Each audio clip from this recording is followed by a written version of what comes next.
A small supply boat, crewed by Filipino sailors, charts a course through the open sea.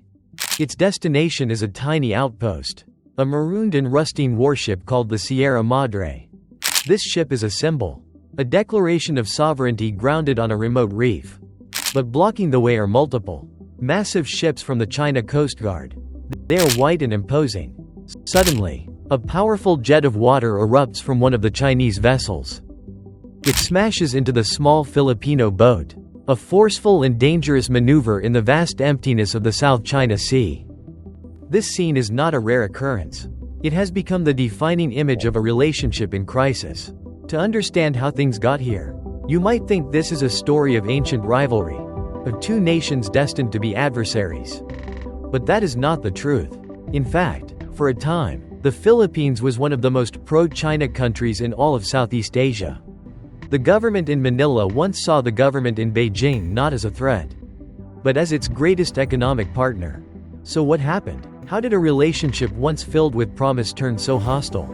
To find the answer, we need to go back to a time of friendship, when the two countries were charting a shared future, not a path to confrontation. In the early 2000s, the Philippines looked toward China with optimism. The president of the Philippines at the time was Gloria Macapagal Arroyo. She saw China as a powerful engine for development. The country needed new roads, railways, and ports. China had the money, the expertise, and the willingness to provide them. Billions of dollars in loans and investments began to flow from Beijing to Manila. The relationship was about mutual economic benefit. It was about building a prosperous future together. The cooperation went beyond simple economics. It reached deep into the contested waters of the South China Sea itself.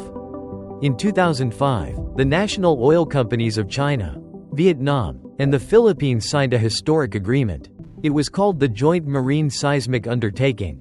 Under this deal, the three countries agreed to jointly explore for oil and gas reserves in a large area of the sea. It was an unprecedented act of trust. For a moment, the competing claims and historical disputes were set aside. The focus was on shared resources. This agreement was the high point. It suggested that even the most sensitive issue, sovereignty over the sea, could be managed through partnership. In the eyes of Beijing, the Philippines was a key partner, a friendly neighbor willing to work within a China-led vision for the region. But this era of goodwill was built on a fragile foundation, and a single confrontation at a small, uninhabited shoal would soon shatter it completely. The year was 2012. Scarborough Shoal is a ring of rocks and reefs, a traditional fishing ground for Filipinos for generations. It sits well within the exclusive economic zone of the Philippines, a 200 nautical mile area granted to coastal states by international law. In April of that year, a Philippine Navy surveillance plane spotted something unusual. There were 8 Chinese fishing vessels anchored in the lagoon of the shoal. When a Philippine naval ship, the Gregorio del Pilar, went to investigate, the crew made a shocking discovery. The Chinese fishermen had harvested enormous quantities of protected coral, giant clams, and live sharks. This was an act of illegal poaching in waters belonging to the Philippines. The Philippine Navy moved to arrest the fishermen. But before they could, 2 ships from the China Marine Surveillance arrived. They placed themselves between the naval vessel and the fishing boats, preventing any arrests. This began a tense standoff. It was a high-stakes game of chicken on the high seas. For weeks, ships from both countries faced each other, a silent and intimidating confrontation. Diplomats in Manila and Beijing scrambled to find a solution. The situation was a powder keg, threatening to ignite a wider conflict. The United States stepped in to mediate. An agreement was brokered. Both sides would withdraw their ships from the shoal simultaneously to de-escalate the crisis. The government of the Philippines honored the deal. Its ship turned and sailed away. But the ships from China did not. They remained. And then more Chinese ships arrived. They effectively seized control of Scarborough Shoal, blocking the entrance to the lagoon. Filipino fishermen, who had worked these waters for their entire lives, were now chased away by the formidable China Coast Guard. This was the moment everything changed. For the Philippines, it was a profound betrayal. A diplomatic agreement had been used as a trap. China had taken territory not with an invasion, but with a broken promise. The friendship was over. The government in Manila realized it could not compete with the military or economic power of China. It needed a new strategy. The president of the Philippines was now Benigno Aquino III. He looked at the situation and saw a fundamental imbalance. The Philippine military was no match for the armed forces of China. A direct confrontation was impossible. Economic pressure was also not an option, as China was the much larger trading partner. So, President Aquino made a bold and unexpected decision. He chose to fight back not with warships, but with lawyers. He would take China to court. The basis for this legal challenge was a treaty called the United Nations Convention on the Law of the Sea, or UNCLOS. Both the Philippines and China had signed and ratified this treaty. It is essentially the constitution for the oceans, defining the rights and responsibilities of nations. It establishes the concept of the exclusive economic zone, giving coastal states sovereign rights over the resources in the waters extending 200 nautical miles from their shores. The core of the problem was a concept used by China known as the 9-dash line. This was a vague, U-shaped line that appeared on maps from China, encompassing almost the entirety of the South China Sea. Beijing claimed indisputable sovereignty over all the waters, islands, and resources within this line, a claim that overlapped with the exclusive economic zones of the Philippines, Vietnam, Malaysia, and Brunei. In 2013, the Philippines officially initiated arbitration proceedings against China under UNCLOS. The legal team for the Philippines argued that the 9-dash line had no basis in international law. They argued that China was illegally preventing the Philippines from accessing its own resources in its own economic zone. They documented the harassment of fishermen and the destruction of the marine environment at places like Scarborough Shoal. The government of China was furious. It publicly refused to participate in the arbitration. It called the proceedings a political farce and declared that it would not recognize any outcome. It was a clash of two worldviews, one based on the power of international law, the other on the law of raw power. The world watched as the court in The Hague prepared its judgment. On July 12, 2016, the Permanent Court of Arbitration in The Hague delivered its ruling. The result was a stunning and overwhelming victory for the Philippines. The verdict was clear, comprehensive, and legally binding. The tribunal of 5 judges declared that the 9-dash line used by China was invalid. It had no basis in international law. The judges found that China had violated the sovereign rights of the Philippines by interfering with its fishing and oil exploration activities. They condemned the construction of artificial islands by China and the massive damage it caused to coral reef ecosystems.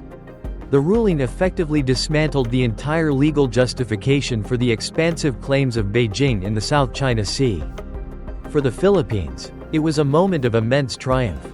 It was a victory for the underdog, a validation of the decision to pursue a path of law over confrontation. The country now held a powerful legal weapon. But just as this victory was secured, a new president came to power in the Philippines. His name was Rodrigo Duterte, and he had a completely different plan. President Duterte looked at the legal ruling and saw it not as a weapon, but as a piece of paper. He announced a dramatic pivot. He would set aside the arbitral award.